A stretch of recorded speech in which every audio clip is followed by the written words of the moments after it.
Hi, I'm Natalie, and if you've known me for longer than 2 days, you know I'm a radical feminist.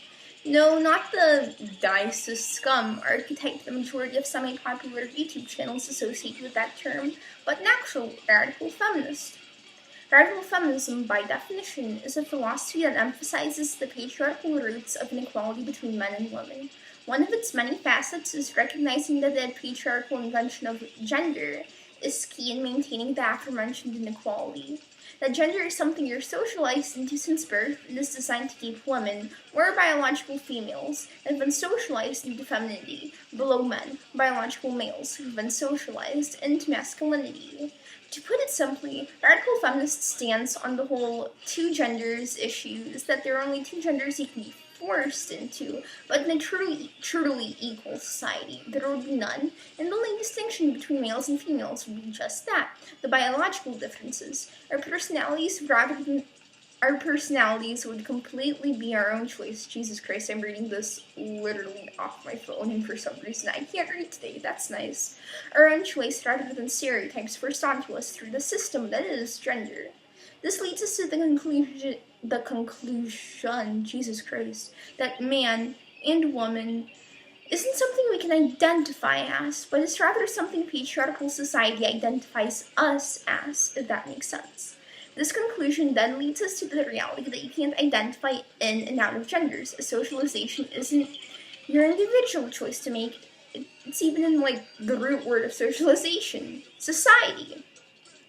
To people who choose to recognize gender as what I just defined it as, the thought of people transitioning between genders isn't possible, as gender is just the result of stereotypes that you're forced into due to your biology since birth.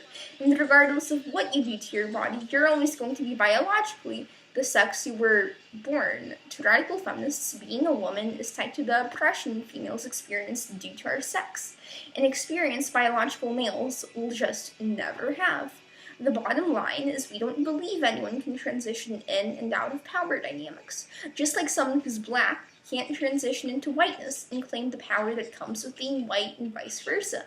Just like someone who's poor can't transition into a billionaire and claim the power that comes with being in the 1%. And vice versa. This has made trans activists come up with the term terf, which stands for trans exclusionary radical feminist. Personally, I don't care about the term all that much. At worst, it's a silencing tactic used to silence women from speaking up about our oppression, but by no means is it a slur or anything that horrible. Another thing, people who use that term to describe my form of feminism, another thing, literally how did I write this? Is the first thing. God, this isn't going well. People who use that term to describe my form of feminism, literally, what did I write this on? Oh my god.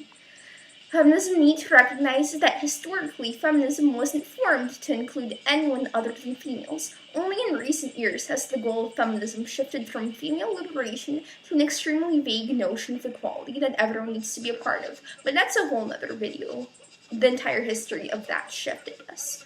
Radical feminism wasn't intended to include anyone other than females in the first place. So if anything, the trans exclusionary is part of terf is redundant, because it wasn't meant to include males. Recently, however, I've seen the term terf, god, that's a tongue twister, thrown around very liberally. People that simply recognize the existence of biological sex and have close to no clue about radical feminism are being labeled as terfs. Fairly liberal feminists like Lacey Green are being called terfs for simply saying that men have penises and women have vaginas, with no actual political motives behind the statement. Which, God, that's obvious. That shouldn't even be politicized. For fuck's sake, I've even seen Donald Trump labeled as a terf. Yes, the Donald Trump whose platform doesn't view women as fully autonomous human beings. That Trump's a fucking radical feminist. To these people, God, To trans activists, a TERF is anyone who doesn't fall in line with their postmodernist gender politics and deconstruction of reality, of biological fucking reality.